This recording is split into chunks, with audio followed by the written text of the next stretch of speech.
I had just captained my country on the sports field. And on the hero stakes, things were looking good.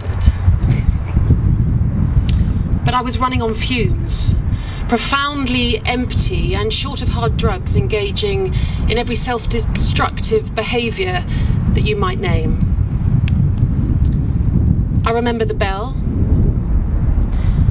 I remember lining up for medication and having a nurse check under my tongue. I remember police search helicopters, police dogs, and the chaos of accident and emergency wards. You know who you are when you're in a psychiatric hospital, because friends don't tend to come and visit and bring you grapes. People speak in hushed tones. The stigma is humiliating, but the silence is suffocating. I felt cast out, and the military brotherhood scattered like I had some contagious disease. Post-traumatic stress has forced me to come face to face with my human vulnerability, to shatter the macho myth of invincibility. I have had to come to terms with the inconsistencies and the contradictions of the military promise.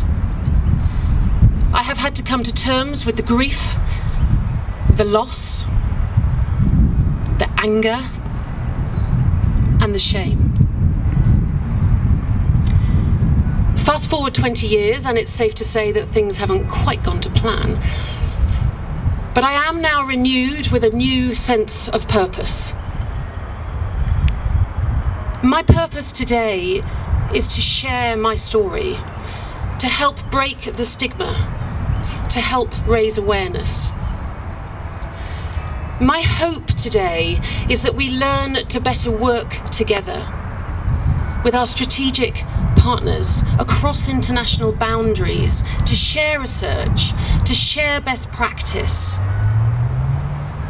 to start anew, a better informed, a more integrated conversation that promotes the well-being of our servicemen and women, our first responders, our veterans, and their families.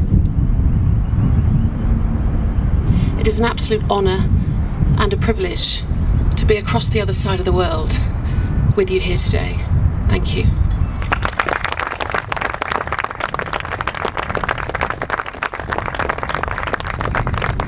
Gemma Morgan, thank you so much for sharing with us. That comment really struck me. The stigma is humiliating, but it's the silence that's debilitating. And breaking that silence, I think, is probably what we're all here about having this conversation for.